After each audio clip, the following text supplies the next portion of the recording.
మనం 12వ అధ్యాయం 16వ శ్లోకం 12వ అధ్యాయం అనపేక్ష శుచిర్దక్ష ఉదాసీనో గతవ్యద సర్వారంభ పరిత్యాగి యో మద్భక్త సమే ప్రియ.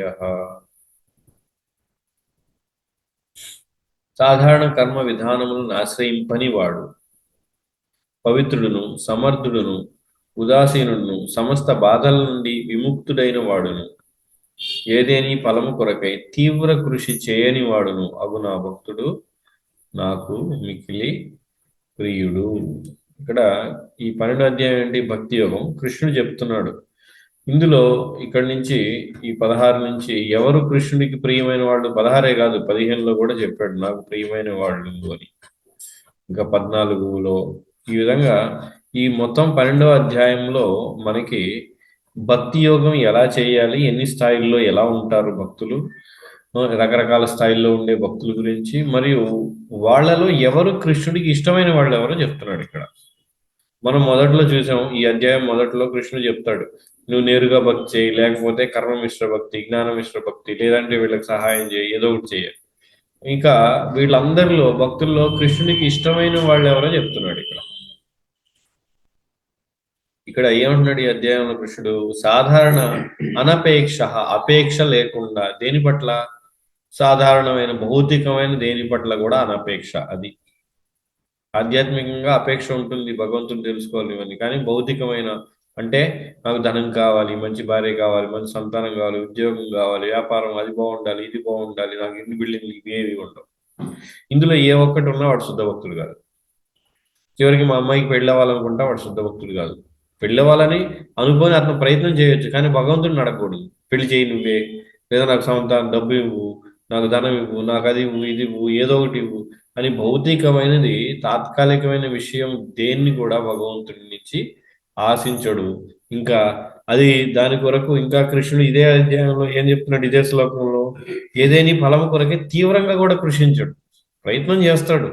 ఇక అది లేకపోతే నేను చచ్చిపోతాను అన్నటువంటి కృషి చేయడం, లేదా దాని గురించి 24 గంటలు పనిచేయడం జరగదు. తన బాధ్యతగా ప్రయత్నం అయితే చేస్తాడు, అన్నిటినీ నిర్వర్తించడానికి బాధ్యత. కానీ తీవ్ర కృషి మాత్రం భగవంతుడి యొక్క సేవ గురించే తీవ్ర కృషి ఉంటుంది. కాబట్టి ఇక్కడ అనపేక్ష అంటే సాధారణ కర్మ విధానాల్ని ఆశ్రయింపని వాడు. సాధారణ కర్మ విధానాలు అంటే ఆహార నిద్ర భయమైదునాలు, పూజ లాభ ప్రతిష్ట కోసం సామాన్య జనులు, చివరికి ఈ సామాన్య జనులు ఎవరంటే చివరికి బ్రహ్మ స్థానాన్ని కోరుకునేవాడు కూడా సామాన్యుడే. అది కూడా కోరికే. ఇంద్రస్థానం, ఇంద్ర పదవి లేదా బ్రహ్మ పదవి. ఇంకా ఈ బ్రహ్మ ఇంద్ర పదవి భౌతిక కోరిక అంటే ఇక భూమికి రాజు అవ్వాలి, లేదా దేశానికి రాజు అవ్వాలనుకుంటే ఇంకా తుచ్చమైన కోరిక చెప్పాలంటే.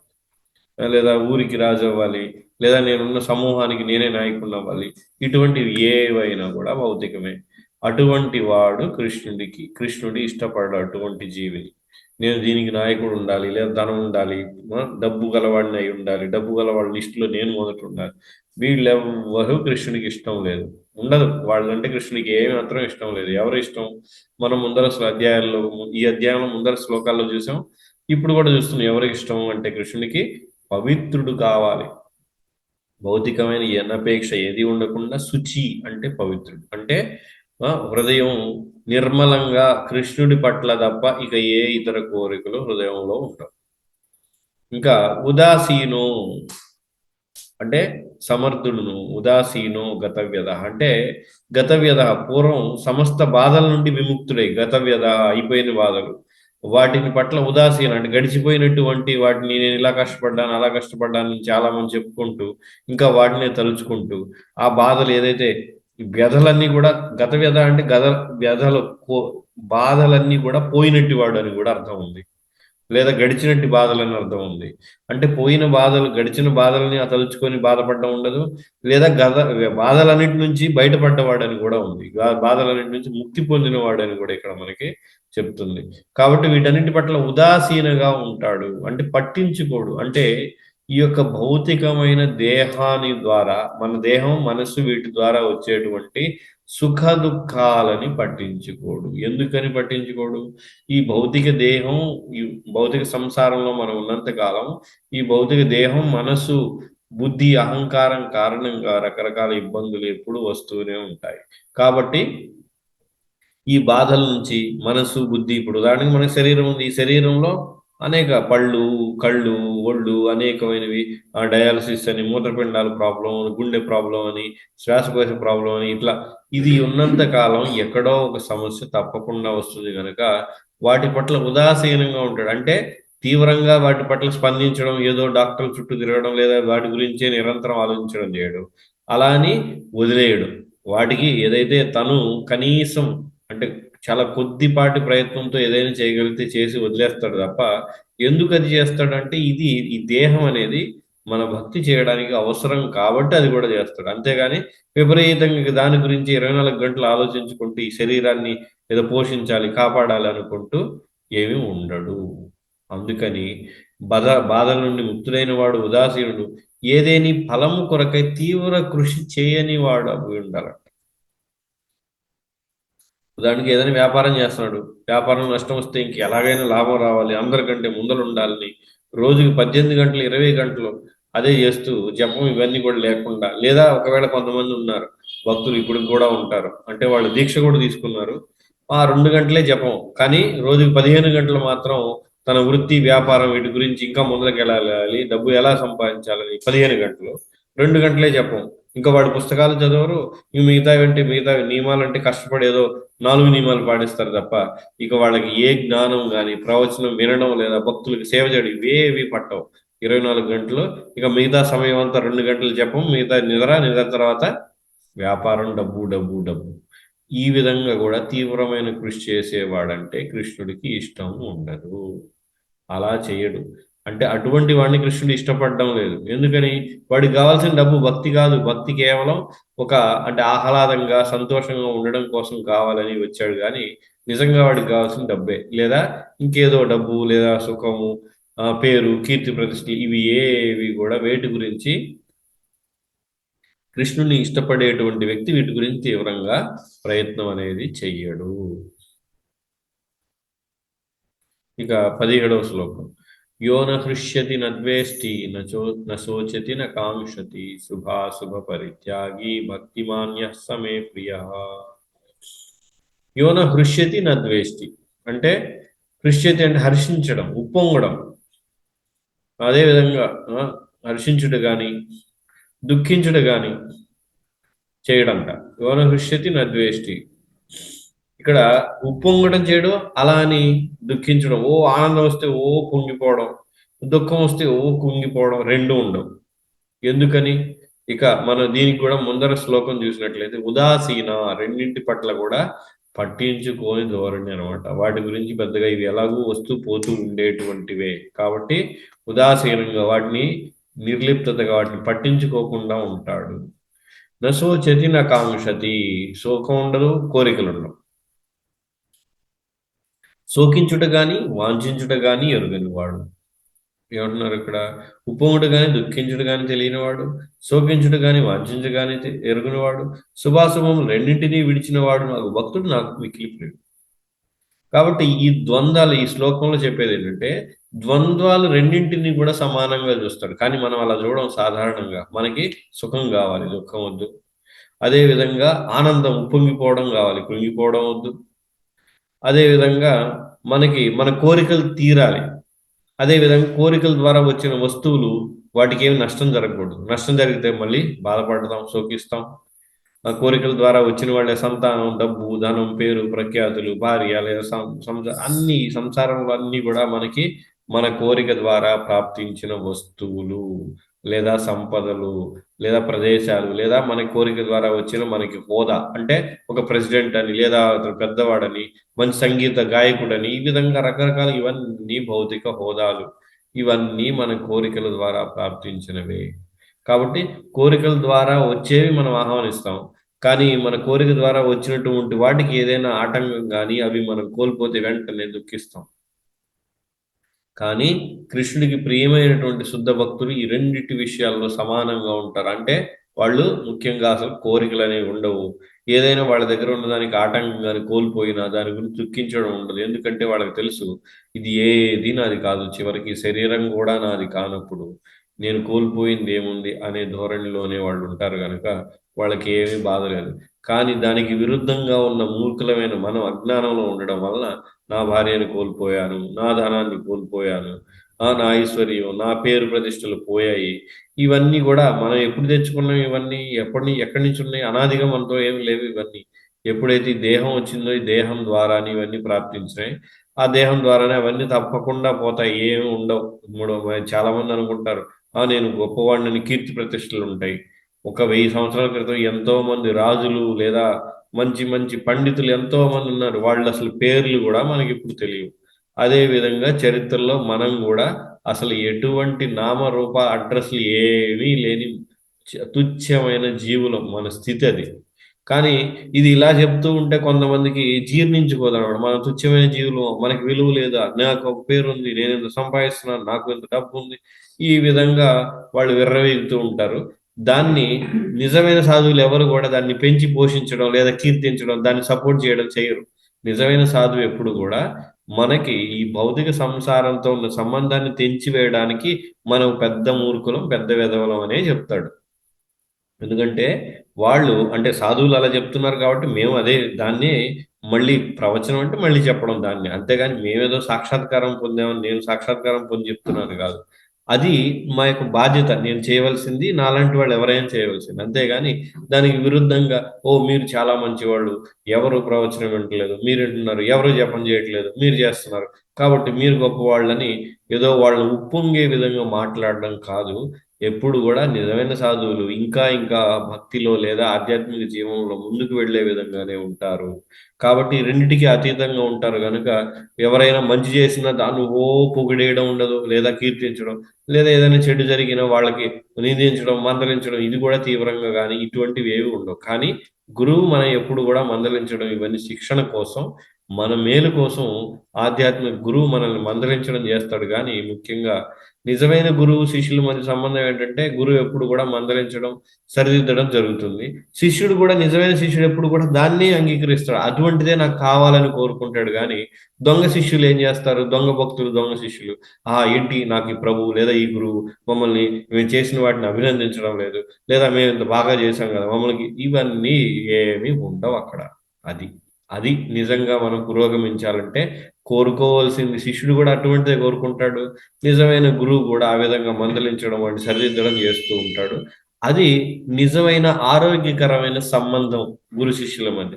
ఇది కాకుండా ఇంకేదైనా ఉంటే ఇద్దరు అంటే ఇద్దరు భౌతిక భోగాలు ఇద్దరు అనుభవించవచ్చు. మోసం చేసే గురువు, మోసం చేసే శిష్యుడు ఉంటే.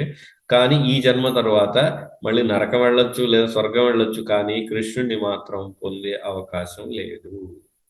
కాబట్టి ఈ శ్లోకంలో కృష్ణుడు చెప్పేది ఏంటంటే రెండిటి అందరూ కూడా పొంగిపోవడం, కుంగిపోవడం, శుభాశుభాలు. అందుకే శుభాశుభాలు రెండింటిని విడవడం అంటే ఏంటి? అందుకే భక్తుడు నేను ఈ రోజు మంచి రోజేనా, కొంతమంది వచ్చి భక్తి అంటే మందిరానికి ఇలా భక్తుల దగ్గరకు వచ్చి ఏమండి ఈ రోజు మంచి రోజు కాదండి, నేను ఫలానా రోజు ఏకాదశి రోజు జపం మొదలు పెడతానండి ఇవన్నీ అంటారు. కానీ శుద్ధ భక్తుడికి జపం చేయడానికి మంచి రోజు, చెడ్డ రోజు, మంచి సమయం, చెడ్డ సమయం ఏమీ ఉండవు. ఎందుకని? భగవంతుడు దివ్యమైన వాడు. భగవంతుడి యొక్క నామం, రూపం ఎప్పుడు దివ్యమైనవే. ఆయన సేవ దివ్యం కాబట్టి కాలానికి అతీతం. శుభాశుభాలు రెండింటికి కూడా అతీతమైనది కృష్ణుడి సేవ కాబట్టి ఆ విధమైన నమ్మకం అతనిలో ఉంటుంది కనుక ఏది పట్టించుకోడు. ఎప్పుడైనా కావాలంటే భగవంతుడి నివేదన చేస్తూ, కావాలంటే ప్రసాదాన్ని ఎప్పుడైనా తీసుకుంటూ, నిరంతరం కీర్తిస్తూ, ఈ విధంగా భగవంతుని ఎప్పుడూ భజించడమే ఆయన యొక్క కర్తవ్యం. కాబట్టి రెండింటిని ఎవరైతే రెండింటికి అతీతంగా ఉంటారో అటువంటి వాళ్ళు నాకు ఇష్టం అని కృష్ణుడు ఇక్కడ చెప్తున్నాడు. సమశత్రౌ చ మిత్రే చ తథా మానాపమానయో శీతోష్ణ సుఖ దుఃఖేషు సమసంగ వివర్జిత తుల్య నిందా స్తుతిర్మౌని సంతుష్టో ఏన కేనచిత్ అనికేత స్థిరమతి భక్తిమాన్ మే ప్రియో నరః. ఈ 18, 19 శ్లోకాల్లో ఇంకా మనం కానీ ఇప్పుడు మీరు గమనించినట్లయితే ఇక్కడ కృష్ణుడు ఈ 16 తర్వాత వచ్చిన ఈ 17లో 16లో కూడా కొంతవరకు ఏమిటవి అంటే ఈ ద్వంద్వాల గురించి ఎక్కువగా మాట్లాడండి. 17, 18, 19లో ఎక్కువగా ద్వంద్వాలు ఏంటి? దుఃఖం, సుఖం, శోకించడం, వాంఛించుట, శుభాశుభాలు. ఇక్కడ కూడా అదే ఏంటి? శత్రువు, మిత్రుడు, ద్వంద్వాలు. తర్వాత మానాపమానయో, మానవ అవమానం అంటే గౌరవం మరియు అవమానం ద్వంద్వాలు. శీత ఉష్ణాలు చలి వేడి ద్వంద్వాలు. సుఖ దుఃఖం ద్వంద్వం. తర్వాత నింద స్తుతి ఇది ద్వంద్వమే. ఏంటది? నింద నిందించడం, మరి స్తుతి అంటే కీర్తించడం. మనం ఈ రెండిట్లో ఒకదాని వైపు ఎప్పుడు ఉంటాం, ఒకటి కావాలి ఒకటి కావాలి. ఒకటి కావాలనుకునే వాళ్ళందరూ కూడా వెధవలు, మూర్ఖులు. అంటే మనమందరం కూడా మూర్ఖులమే. ఎందుకని? మనం ఎప్పుడు కూడా మిత్రులు కావాలి, శత్రువులు వద్దు. అదే విధంగా మనల్ని కీర్తించాలి, అవమానం వద్దు. ఆ శీతం దుఃఖం ఇది శీతోష్ణాలు ఇవేమి వద్దు. కాబట్టి మనం పెద్ద మూర్ఖులం. ఎందుకంటే ఎవరైతే భక్తి చేస్తూ నేను ఒక పెద్ద మూర్ఖుణ్ణయ్యాను, నేను చాలా పనికిమాలిన వాడిని, తుచ్చమైన వాడిని అని అర్థం చేసుకోవడమే పురోగతి. అది మనకు అర్థం కాలేదు అంటే మనం ఇంకా అహంకారంలో కొట్టుమిట్లాడుతూ భక్తిలో ఏ మాత్రం పురోగతి లేకుండా అలాగే ఉన్నామని అర్థం. కాబట్టి ఈ ద్వంద్వాలు నిందాస్థుతులు వీటన్నిటి ఎందు కూడా సమబుద్ధి కలిగి, ఇంకా ఏమంటున్నారు? దుష్ట సాంగత్యమును సదా విడివడి ఉండువాడు. మరి ఇప్పుడు మనం అంటే భక్తులు అని చలామణి అవుతున్నాం కానీ ఎక్కడ దుష్ట సాంగత్యాన్ని వదిలేస్తున్నాం? ఆఫీస్ అంతా దుష్ట సాంగత్యమే, జాబులు అంతా దుష్ట సాంగత్యమే.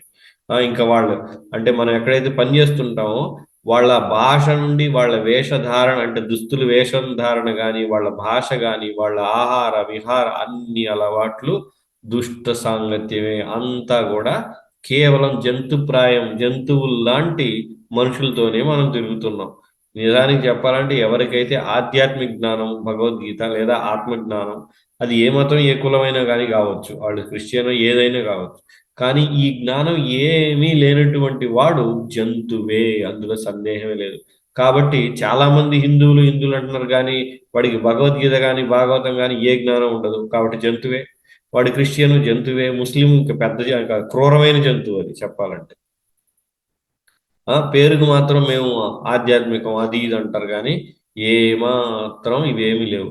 కాబట్టి మరి అటువంటి వాళ్ళ యొక్క సాంగత్యంలోనే మనం ఉంటున్నాం. చాలా మంది అడుగుతారు, ఎందుకు ప్రభు మనం ముందరికి వెళ్ళలేకపోతున్నాం, ఎందుకు మాలో వైరాగ్యం కలగట్లేదు? ఎందుకంటే మనం ఉదయం లేచినప్పటి నుంచి ఈ జంతువులు లాంటి అంటే మనుషుల రూపంలో ఉన్న జంతువులతోటి తిరుగుతూ ఉంటే, వాళ్ళతో మాట్లాడుతూ వాళ్ళతో వ్యవహారం ఆ దుష్ట సాంగత్యంలో ఉంటూ ఇంకా వాళ్ళు చెప్పేది నమ్ముతూ వాళ్ళు చెప్పే సలహా మీదకి మనం కొత్త ఉద్యోగానికి లేదా ఎక్కువ డబ్బు సంపాదించడానికి ప్రయత్నం చేస్తే మనం భక్తిలో పురోగమించడం కాదు, అసలు నిలబెట్టుకోగలమా అసలు మనం చేసేదాన్ని?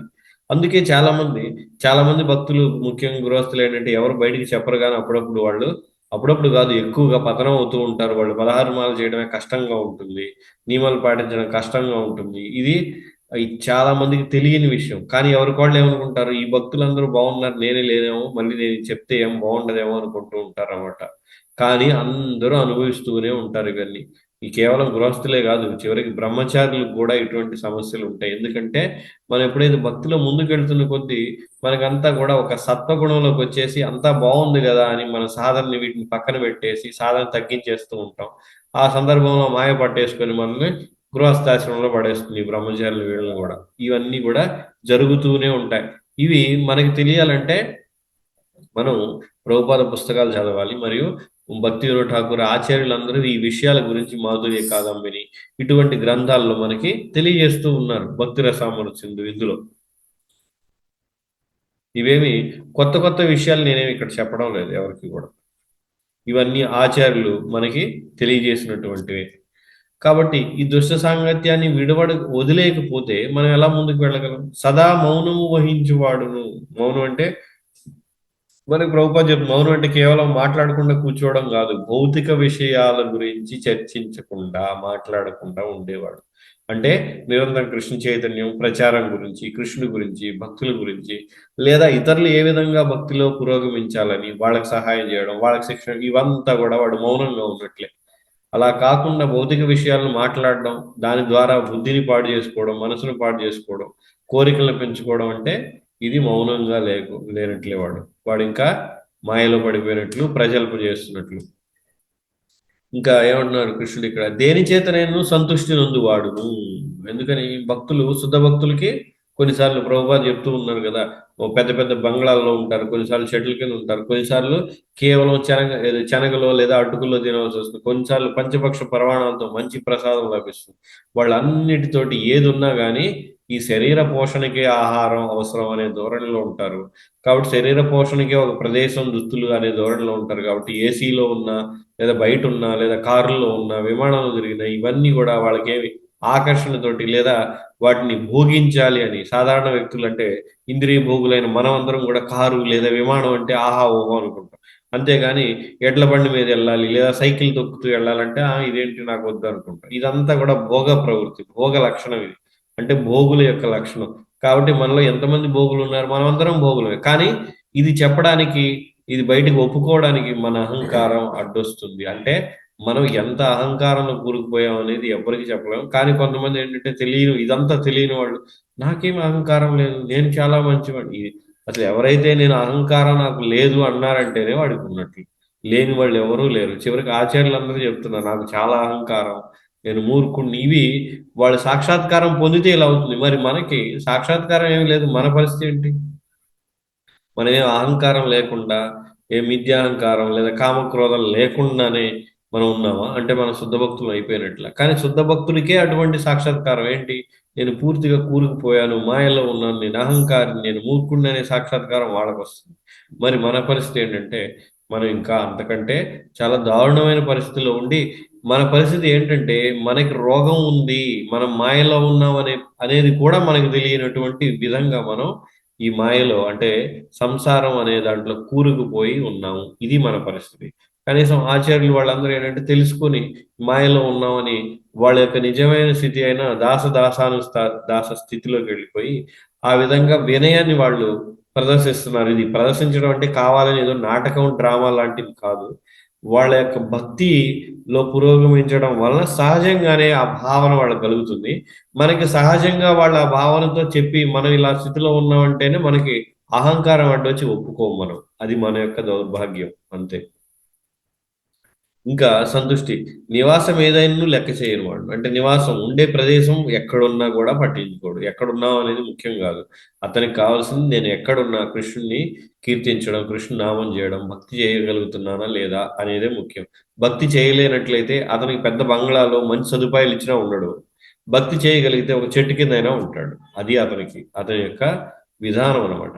జ్ఞానమునందు స్థితుడైన వాడు. ఏ జ్ఞానం? నేను ఈ శరీరం కాదు, నేను కృష్ణుడి యొక్క దాసుడిని, నా యొక్క స్థితి అదే. దీనికి శరీరానికి ఏదైతే అమ్మ, నాన్న, అక్క, చెల్లి, బావ, మరదలు లేదా మేనేజరు, ప్రెసిడెంట్ ఇటువంటివన్నీ కూడా హోదాలు మాత్రమే. ఇదంతా కూడా అజ్ఞానం. ఇది మాయ మనల్ని వలలో వేసి తిప్పుతూ ఉండేటువంటి రకరకాల హోదాలు, రకరకాల ఉపాధులు అని పూర్తిగా జ్ఞానంలో స్థితులై ఎప్పుడు కూడా నిద్ర లేపినా కూడా వాడు ఇదే ధోరణిలో ఉంటాడు. కానీ మనం అలా కాదు. మనం ఈ ప్రవచనం విన్నంతసేపే ఇది విన్ని బయటికి వెళ్ళగానే పూర్తిగా నేను ఇది, నాకు డబ్బు ఉంది, నేను మేనేజర్ని, నేను ఇది అది అది అని అంటూ ఉంటాం. మరి కొంతమంది అడగొచ్చు, మరి దీనికి పరిష్కారం ఏంటి ప్రభు? పరిష్కారం ఏంటండి? మరి దీన్ని కాబట్టి వీలైనంత వరకు ఈ ఉపాధులు, ఈ రకరకాల ఉద్యోగాలు తగ్గించుకోవడం, కనీస అవసరాల కోసం మాత్రమే పనిచేయడం చేస్తే అప్పుడు ఈ హోదాలు ఇవన్నీ తగ్గి కొంచెం కృష్ణుని గుర్తుంచుకునే అవకాశం పెరుగుతుంది. కాబట్టి జ్ఞానంలో ఉన్నవాడు నా భక్తియుక్త సేవ యందు నెలకొనినట్టి వాడు నిరంతరం. మరి ఇవన్నీ కలిగి ఉంటే సరిపోతుందా? ఈ గుణాలు కాదు. ఈ గుణాలతోటి కృష్ణుని సేవిస్తూ ఉండాలి, కృష్ణునామం చేస్తూ ఉండాలి. అటువంటి వాడు నాకు మిక్కిలి ప్రియుడు అని చెప్తున్నాడు ఇక్కడ కృష్ణుడు. కాబట్టి ఈ అధ్యాయం మొత్తం కావాలంటే మళ్ళీ మళ్ళీ వినండి. ఇది చాలా అవసరం. ఎందుకంటే భక్తి అంటే ఇది భక్తి అంటే. అంతేగాని ఏదో ఒకటి, చాలా మంది ఇప్పుడు జనాల్ని మోసం చేసేటువంటి భక్తులు కూడా తయారయ్యారు. ఏంటంటారు వాళ్ళు? మీరు ఒక 10,000 10 లక్షల మందిరానికి ఇవ్వగానే లేదా విగ్రహాలు మీరు కొని ఇవ్వగానే మీరు మహాభక్తులు. ఎవ్వడు భక్తుడు కాదు. విగ్రహాలు కొనేవాడు భక్తుడు కాదు. లేదా భక్తి చేసే వాళ్ళకి ఒక 10 లక్షలు ఇచ్చేస్తే వాడు భక్తుడు అయిపోడు. నేరుగా శ్రవణం, కీర్తనం, విష్ణు స్మరణం, అర్చనం, వందనం ఇది చేసే వాళ్ళే నిజమైన భక్తిలో ఉన్నట్లు. ఇది చేయకుండా వీళ్ళకి ఏదో దానం ఇవ్వడం, డొనేషన్ ఇవ్వడం, వీళ్ళని అభినందిస్తే వాళ్ళకి సుకృతి మాత్రమే వస్తుంది, కానీ వాడు భక్తుడు అవ్వలేదు. దయచేసి గమనించండి. కానీ మోసగాళ్ళు మాత్రం మీకు పెద్ద స్టాంప్ వేసేస్తారు. ఓకే, మీరు మహాభక్తులు అయిపోయినట్లు. ఏంటి, ప్రతి జన్మాష్టమికి 20,000 ఇవ్వగానే మహాభక్తులు, లేదా లక్షిస్తే మహాభక్తులు. అదేంటి, జన్మాష్టమి ₹1,00,000 లేదా గుడికి కట్టడానికి ₹1,00,000 ఇస్తే మహాభక్తుడు అయిపోతావు. 1,00,000 10,00,000 ఇచ్చేసావు, మిగతా సమయం అంతా నీ పనులు ఏవైతే ఉన్నాయో, ధనదాహం లేదా ఆహార దాహం, మాంసదాహం, పేరు ప్రతిష్టల దాహం, ఇది అలాగే ఉంది. ఇంకేం భక్తుడు? కాబట్టి ఎవరైతే శ్రవణ కీర్తనం వీటిలో భక్తి, నిరంతరం భక్తియుక్త సేవలో కృష్ణుణ్ణి సేవిస్తూ ఇప్పుడు చెప్పిన గుణాలని ఎవరైతే పెంపొందించుకున్నారో వాళ్ళే శుద్ధ భక్తులు, వాళ్ళే కృష్ణుడికి ఇష్టం. కానీ మిగతా వాళ్ళందరూ కూడా ఊరికే, అంటే మోసగాళ్ళ చేతిలో మోసపోవడం. ఎందుకంటే వాళ్ళకి అదే కావాలి కాబట్టి ఆ మోసగాళ్ళు అయిన భక్తులు కూడా మిమ్మల్ని పెద్ద స్టాంప్ వేసేస్తారు, మీరు మహాభక్తులు చేసేస్తారు. మీకు కావాల్సింది కూడా అదే కాబట్టి, అంటే మీకంటే మనలో ఎవరికి కావాలంటే వాళ్ళకి అది కోరుకుంటున్నాం కాబట్టి మనకి అదే వాళ్ళు ఇస్తారు. మనం ఆ విధంగానే మహాభక్తులు అనే భ్రమలో మనం ఉండిపోతాం. ఇక 20వ శ్లోకం. ఏతు ధర్మామృతమిదం యథోక్తం పర్యుపాసతే శ్రద్ధదాన పరమో భక్తాస్తేతీవ మే ప్రియా. నన్నే పరమగమ్యముగా చేసుకొని అమృత పదమైన ఈ భక్తియుక్త సేవా మార్గమును అనుసరించు శ్రద్ధతో దీని యందు సంపూర్ణముగా నియుక్తులైన వారు నాకు అత్యంత ప్రియులు. చూడండి, కృష్ణుడు స్పష్టంగా చెప్తున్నాడు. కానీ మనల్ని మోసం చేసేవాళ్ళు మాత్రం మనకి పెద్ద స్టాంపులు వేసేస్తారు, మీరు మహాభక్తులు, మీరు లక్షిస్తారు. లేదా ప్రతిరోజు మందిరానికి వచ్చి ప్రసాదం తినగానే ఇటు భక్తుడు, మహాభక్తుడు అయిపోతాడు అనమాట. ప్రసాదమే తింటున్నాడు వాడికి టైం వచ్చినప్పుడు, అంతేగాని వాడి నామకీర్తనలు ఇవేమీ లేదు. కాబట్టి వాడిని మొదటి దశలోనే ఉన్నాడు. అలా అని ఇలా చెప్పడం తప్పని నేను అన్నాను. ప్రోత్సహించడానికి మీరు బాగా భక్తులు అవి అని చెప్పొచ్చు. కానీ ఈ పేరు చెప్పి జనాల్ని మభ్యపెట్టి వాళ్ళ దగ్గర నుంచి ధనం కోసం, వాళ్ళ నుంచి మన అనుచరులను పోగు చేసుకోవడానికి ఇలా చాలా మంది తయారయ్యారు అనమాట. వాళ్ళని మన అనుచరులుగా చేసుకోవచ్చు, ఇలా చెప్తే వాళ్ళు మనల్ని అనుసరిస్తూ ఉంటారు, ఆ విధంగా మనకి డొనేషన్లు వస్తాయి. ఈ ధోరణితోటి వాళ్ళకి ఆ విధంగా చెప్పకూడదు. కానీ వాళ్ళని భక్తిలో పురోగమించడం కోసం, వాళ్ళు ప్రోత్సహించడం కోసం మీరు బాగా చేస్తున్నారని చెప్పడం తప్పేమీ కాదు. ఒక మాల చేస్తున్నా కూడా చాలా బాగుంది, 2 బాగా చేస్తున్నారు, ఇవి చెప్పొచ్చు. కానీ వాళ్ళని మభ్యపెట్టి మన పబ్బం గడుపుకోవడానికి చాలా మంది వెధవలు పోగయ్యారు. తస్మాత్ జాగ్రత్త. వాళ్ళందరూ ఎక్కడో లేరు, మన చుట్టూనే, మనలో కూడా చాలా మంది ఉన్నారు. ఇది మాత్రం చాలా మంది ఒప్పుకోరు, తెలియదు. ఎందుకంటే అందరూ భక్తులే కదా ప్రభు, వాళ్ళు హరే కృష్ణ చేస్తున్నారు కదా. కానీ ఇది కలియుగం. కలియుగం కాబట్టి చివరికి భక్తిలో ఉండి కూడా స్వప్రయోజనాల కోసం, స్వార్థం కోసం వాళ్ళ పబ్బం గడుపుకునే వెధవలు చాలా మంది ఉన్నారు. అది ఎలా తెలుస్తుంది? మన నిజాయితీని బట్టి కృష్ణుడు మనకి తెలియజేస్తాడు. లేదు, మన నిజాయితీ లేదంటే మనం మోసగాళ్ళం, మోసపోతాం కాబట్టి అటువంటి మోసగాడే మనకి తగులుతాడు. కాబట్టి కృష్ణుడు ఏమంటున్నాడు? ఎవరైతే పరమ గమ్యంగా, అంటే కృష్ణుడే గమ్యంగా అమృతపదమైన ఈ భక్తిలో భక్తిని అనుసరిస్తూ శ్రద్ధతో దీని యందు సంపూర్ణముగా, పూర్తిగా, నిరంతరం. నేను చెప్పేది ఏంటంటే, ఈ భక్తి యోగం అనే ఈ అధ్యాయం అంతా అయిపోయింది, చివరి శ్లోకంలో ఉన్నాం. కాబట్టి నిజమైన భక్తులు ఎవరు అంటే, నేరుగా ఈ నవవిధ భక్తి అంగాల్లో పాల్గొని ఈ లక్షణాలని పొందిన వాళ్ళే కృష్ణుడికి ఇష్టం.